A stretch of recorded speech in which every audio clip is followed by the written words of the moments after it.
I'm 26 now, but everything I'm about to share started in the spring of 2023. I was in a serious relationship with a guy I'd met at Greenfield University. Let's call him Brandon. From the beginning, we just clicked. Brandon had that rare mix of charm and attentiveness. He made you feel like the only person in the room. We bonded over music, movies, and long talks about the future. I thought I'd found the one. After almost a year, I decided to introduce him to my family. That was around spring 2024. My parents, Carol and David, are traditional to the bone. Think Sunday dinners, curfews, and a strict do-things-right mentality. They didn't dislike Brandon, but I could tell he didn't make the cut. Polite smiles, guarded glances, their disapproval wasn't loud, but it was there. I told myself they'd come around. Oddly, while my parents were skeptical, my sisters took to him fast.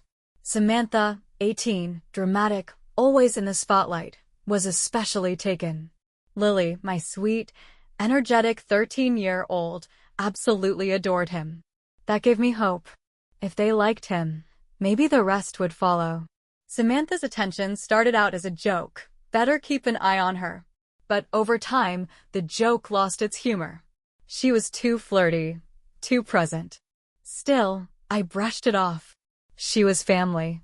She wouldn't cross that line. Brandon and I lived apart, different cities, weekend visits, the usual. I trusted him, fully. He was getting closer to my family, and it all felt right. Until it didn't. One weekend in July 2024, I was at Brandon's place. We were having one of those quiet, cozy days, takeout, a movie, just us. Then I went to shower. His phone kept buzzing nonstop. I'm not the jealous type, but something felt off. A gut whisper I couldn't ignore. I picked it up. Samantha. Weird. But maybe harmless. They got along. Still. I opened the message, and everything unraveled. Flirty. Intimate. Secretive. Don't tell your sister kind of messages. My stomach turned. Heart emojis. Pet names. Jokes I didn't understand. Weeks, months of this. They were planning to meet. Alone. I couldn't cry. Not yet. I went cold. I screenshotted everything. Sent it to myself. My hands were shaking, but I had to act before I lost control. I didn't wait for him to get out of the shower. I grabbed my bag, walked out, didn't look back. Back home, my phone lit up calls, messages, voicemails. I didn't care. I dropped the screenshots into our group chat with mutual friends. No words, just proof. Then I blocked them both. Brandon? He was just a guy. Replaceable. But Samantha? She was my sister. My person. We grew up side by side, survived chaos together. She knew me. And she still chose betrayal. The next morning, I packed a bag and drove straight to my parents' house in the suburbs outside Chicago. No texts. No online drama. Just the truth. In person. I walked in. There she was, at the kitchen table like nothing happened, scrolling her phone. My parents were sipping coffee, unaware that everything was about to change. I slammed the printed screenshots down in front of her. She didn't even flinch. She glanced at the pages, shrugged, and said, "Yeah, I did it." So what? I felt fire shoot up my spine. How could she be so cold? Like she hadn't just shattered something sacred. My mom, Carol, was the first to react. She slapped Samantha across the face. I had never seen her lay a hand on anyone. David, my dad, stood up, red-faced. "Get out of this house," he shouted. "You have 1 week." And for a moment, I thought that was it. That justice had been served. I was wrong. 2 days later, Samantha dropped another bomb. She was pregnant. With Brandon's baby. Everything stopped. The betrayal already felt unbearable, and now this? But the worst part wasn't the news. It was the reaction.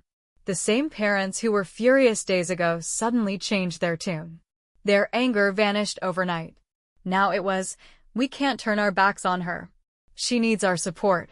Suddenly, Samantha wasn't the sister who betrayed me, she was the glowing mother-to-be. The delicate one. The one who needed protection. That's when I broke. I told them the truth. That they were enabling her. That they were sweeping betrayal under the rug because a baby made it more palatable. That I wasn't disposable just because I refused to smile through it. They said I was overreacting. That I was too emotional. I didn't argue. I just packed up, walked out, and told them not to contact me again. The only one I didn't cut off was Lily. She was 13, still innocent in all of this. I couldn't shut her out. 2 weeks later, my mom somehow got my new number. She sent me a wedding invitation. Samantha and Brandon were getting married. Carol actually thought I should attend, for the sake of family unity. I told her to lose my number and blocked her again, but that was only the beginning. I thought distance would bring peace. That silence could be healing after all that pain. But peace doesn't come easy when your family treats life like a public relations campaign. A few months later, the whisper started. Through mutual friends, neighbors, I began to hear things. Megan, a neighbor I still kept in touch with, told me my parents were planning an extravagant baby shower. Invitations, custom decor, a cake tasting. I wasn't surprised. Of course they were turning her pregnancy into a redemption arc. But what Megan said next hit me harder. My parents were telling people I had abandoned the family, that I had disengaged. Meanwhile, Samantha was being painted as the peacemaker, the good daughter. I wanted to scream. How could they twist the truth so easily? After everything? I didn't confront them. I knew better. It wouldn't fix anything. But inside, I was boiling. Then Lily messaged me. Just a casual check-in: school, hobbies, her new love of painting. And then, out of nowhere, she mentioned something Mom had said. That I needed to get married soon. Not because I was ready, but because it wouldn't look right for the younger sister to be married with a baby before me. Seriously? They hadn't spoken to me in months. And that's what they cared about? How it looked. Classic Carol. She's always cared more about appearances than reality. More about the family image than family itself. It didn't matter that Samantha wrecked my world. What mattered was how I looked for not pretending everything was fine. Yeah, I was angry. But beneath it, I was hurt. Deeply. No matter what I did, I was never going to be the daughter they wanted. Not if I refused to fake a smile and keep the peace. Even with distance, they still found ways to blame me. Eventually, the baby shower happened. Of course, I didn't go. But my cousin did and filled me in. It was extravagant. Over the top. Decorations, speeches, catering, no expense spared. My parents played it like a fairy tale. They told people the wedding was rushed for the baby's sake. Like that made it noble. And when guests asked about me, they said I was too busy with work to attend. Sure, but the worst part wasn't the lies. It was the shame. Not theirs, mine. Because they were so desperate to protect their narrative, they pretended I didn't exist. That my pain didn't matter. What hurt the most wasn't the betrayal, it was how easily they erased me. Like none of it ever happened. Time passed. I focused on healing, on rebuilding a version of life that didn't revolve around them. I threw myself into work, into my new apartment at Parkside Heights, into the small routines that helped me breathe again. For a while, everything was quiet. Too quiet. Then one night, just as I was heading to bed, my phone lit up. It was Lily. Her name made my stomach drop. She never called this late. Something was wrong. I picked up, and the moment I heard her voice, I knew. She was crying. Barely able to speak. And then she said it. Dad was gone. David, my father, had passed away. I froze. We hadn't been close lately, not since the betrayal, but still, he was my dad. There's a strange kind of grief that comes with losing someone you were once tethered to, even if the bond had frayed. But what broke me wasn't just that he died. It was that Lily, a 13-year-old, had to be the one to call me. My mom? Carol? Nothing. Not even a text. Lily told me he'd been sick for a while. Months. A slow decline. And they hadn't told me. Apparently, Carol thought it was best I didn't get stressed. Can you imagine?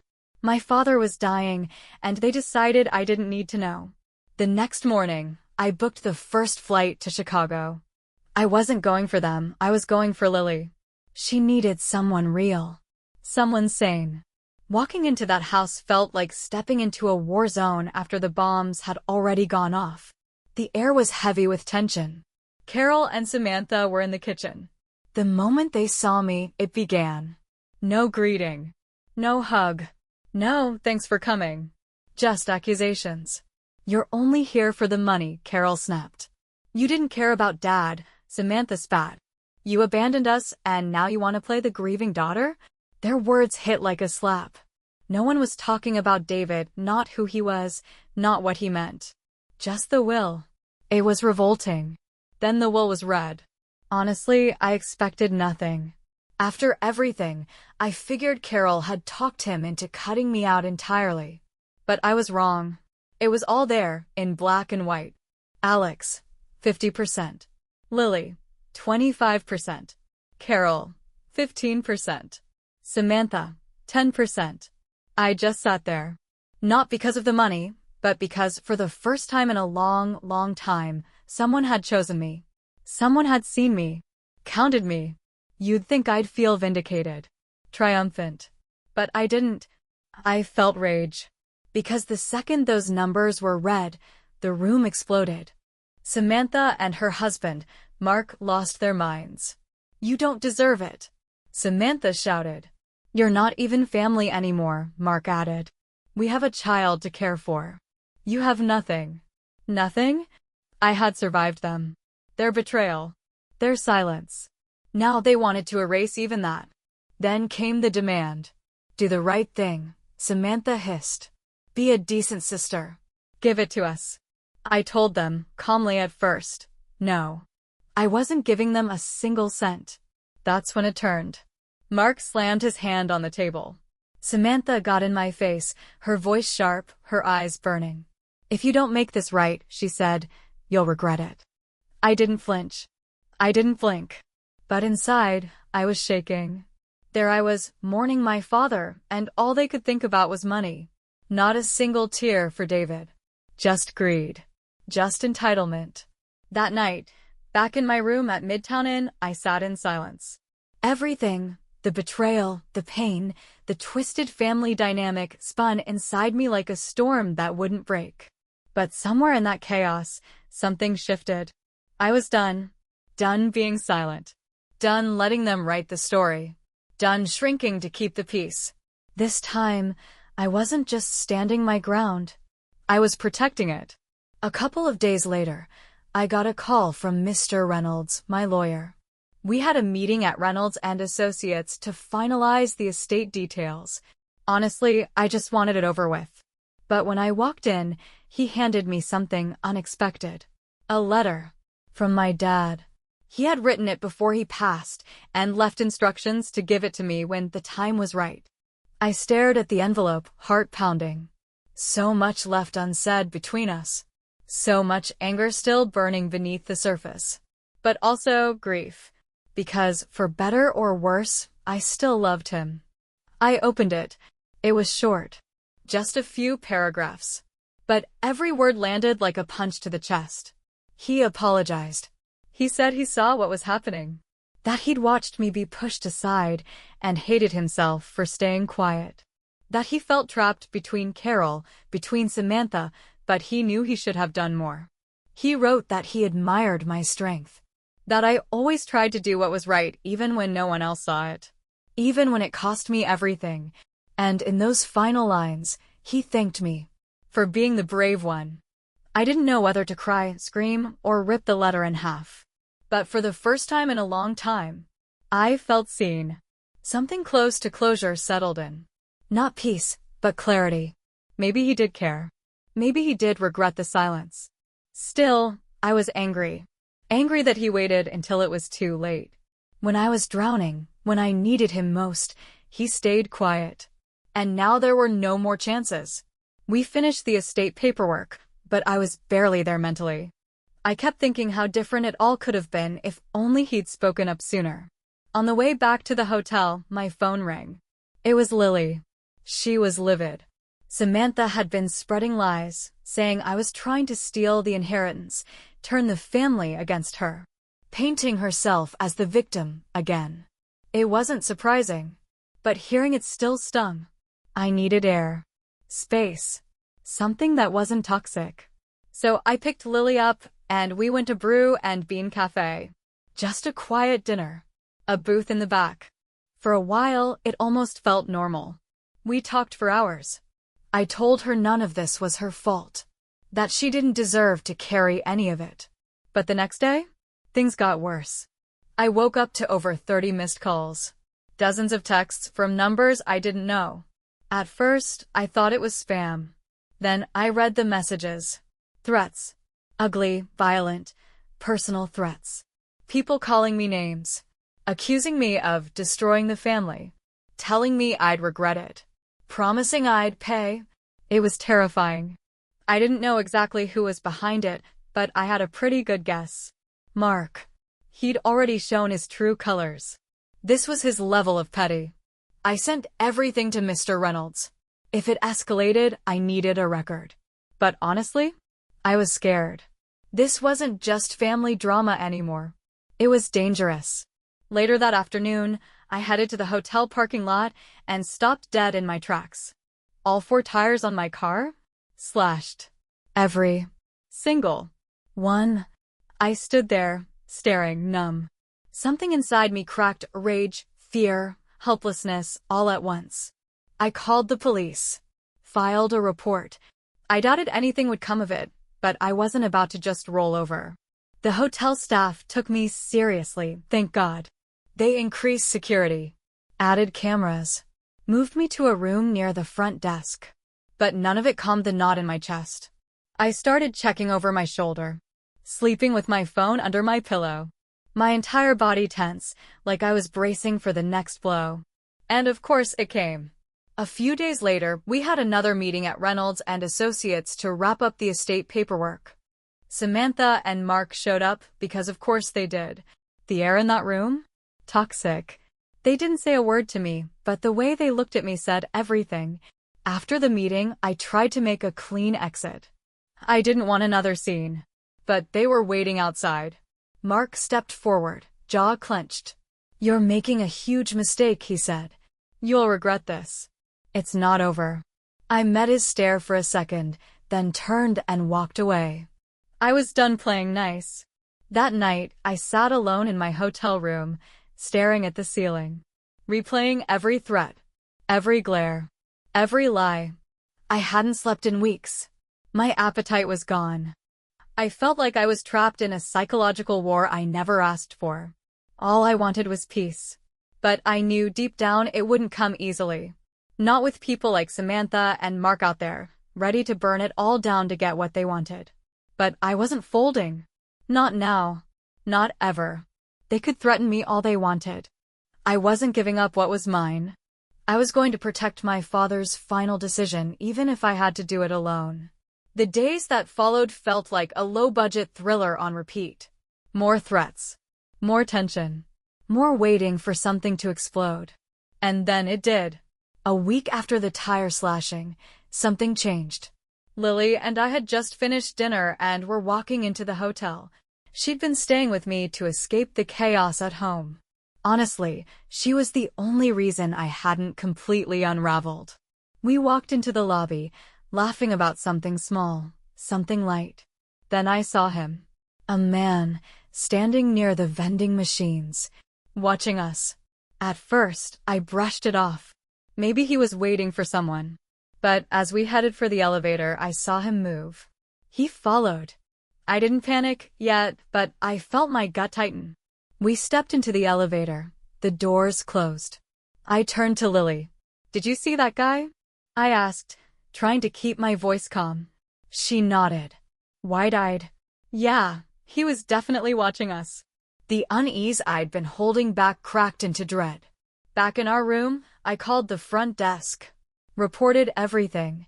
They promised to check the footage, send someone to patrol the floor. But it didn't help. I still felt exposed. Hunted. This wasn't just toxic anymore. This was dangerous. And in my gut, I knew who was behind it. Mark. That night, I barely slept. Every sound set me on edge. I relocked the door again and again. I dragged a chair in front of it. I kept my phone in my hand. It was like being trapped inside a nightmare I couldn't wake up from. By morning, I'd had enough. I called Mr. Reynolds. Told him everything. The threats. The vandalism. The man in the lobby. He didn't hesitate. It's time to file a restraining order. I didn't want to believe it had come to this. But I knew there was no other option. We filed the paperwork the next day. And just like that, Mark and Samantha retaliated. The threats came faster, louder. This time, they weren't hiding behind burner numbers. The messages were personal. Angry. You're destroying our lives. You're going to pay for this. You're the real problem. But something had shifted. I wasn't afraid anymore. I was furious. Let them talk. Let them threaten. I wasn't backing down. A few days later, we had the court hearing. I walked into the courthouse beside Mr. Reynolds, adrenaline humming just beneath my skin. And there they were, Samantha and Mark. Sitting side by side, smirking like the whole thing was some kind of joke. They looked smug. Like they'd already won. I ignored them. Sat down. Locked in on Mr. Reynolds' voice as he laid everything out for the judge. Then it was their turn. They tried flipping the story. Suddenly, I was the threat. I was harassing them. I was bitter about the will.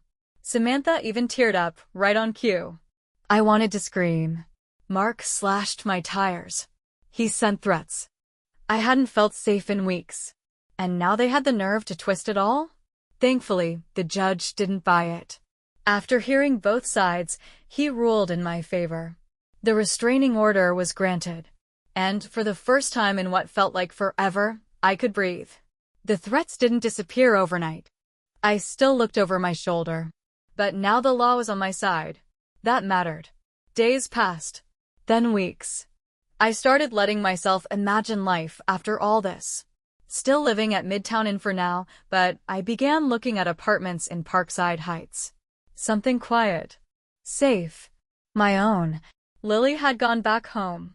I missed her like hell, but we kept in touch. She was still caught in the family mess, but at least she wasn't the main target anymore. Then one morning, I got a text from an unknown number. No message. Just a link. I hesitated. Then tapped. My stomach dropped. Someone had created an entire website dedicated to tearing me apart. Twisted half-truths. Flat-out lies. Personal photos, including ones from my dad's funeral with captions like, "Heartless. Money-hungry daughter destroys grieving family." It was disgusting. I sent it straight to Mr. Reynolds. He told me to document everything while they started the takedown process. At this point, I wasn't even shocked anymore. Just tired. The malice, the obsession, it was disturbing. But not surprising. Samantha and Mark weren't going to stop. Not until they broke me, or got what they wanted. That night, I called Lily. She was livid. She said Samantha had been strutting around town like none of it mattered. Smiling, laughing, playing the victim, as always. That's her thing. Light the fire, then cry when it burns. I told Lily to stay out of it. She'd already done more for me than anyone else in that family ever had. That night, I went to bed drained, but not defeated.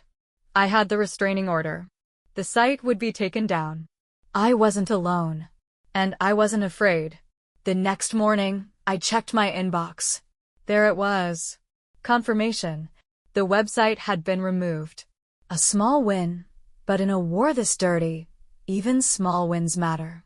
I sat by the hotel window, sipping lukewarm coffee, watching the city slowly stir awake.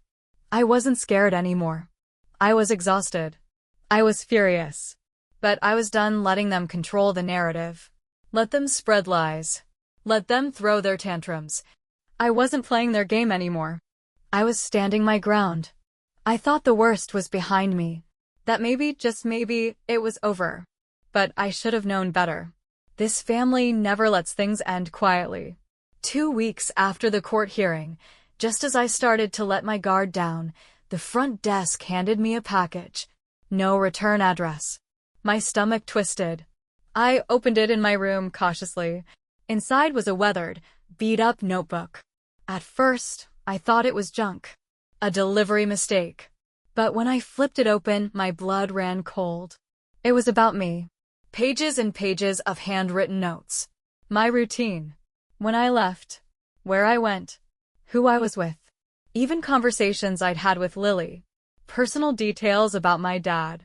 Someone had been tracking me. Closely. This wasn't random. It was deliberate. Obsessive. And it was terrifying. I took pictures of every page and sent them to Mr. Reynolds. His reply came fast. Report it. Now. So I did.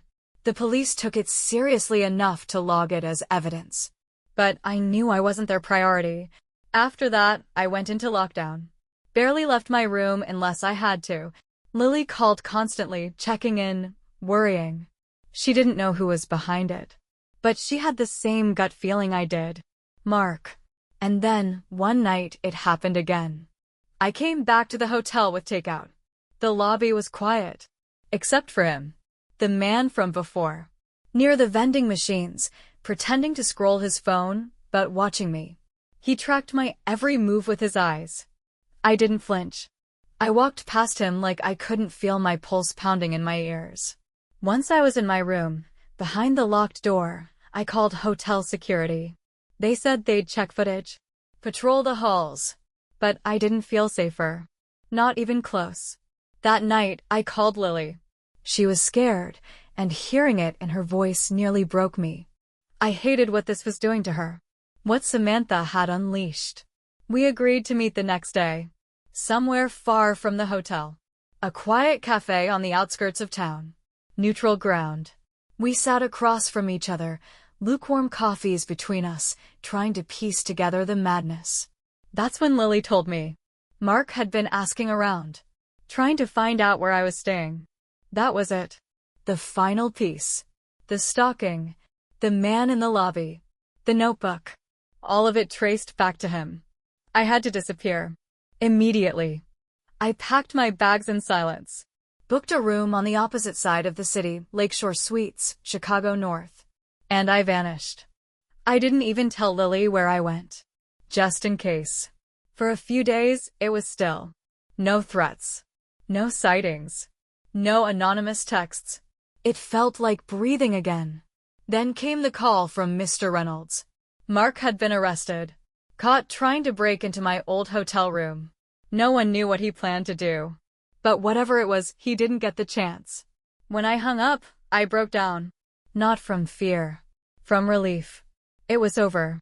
The police said there'd be a full investigation. I'd probably have to testify. But for now, Mark was in custody. And I was safe. After that, life slowly began to settle. Mr. Reynolds kept me updated. The charges were serious enough to keep Mark away for a long time, maybe even for good. 2 weeks later, I moved into a new apartment on the edge of Parkside Heights. Quiet. Secluded. Mine. Not even Lily knew the address. We stayed in touch, of course. She was still living with the fallout.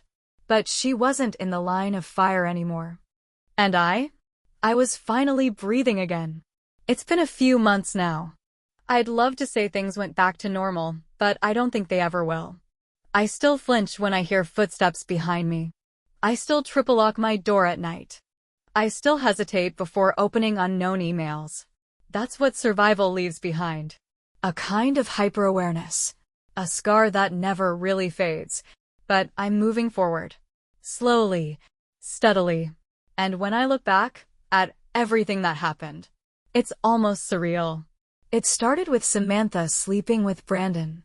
And spiraled into betrayal, threats, restraining orders, stalking, and an arrest. It sounds unbelievable. But it happened. And through it all, I learned something I'll carry with me for the rest of my life. I am stronger than I ever thought I was. I survived lies, isolation, fear. I was pushed to the edge. And I didn't break. And now, no one, and I mean no one, is ever going to take advantage of me again.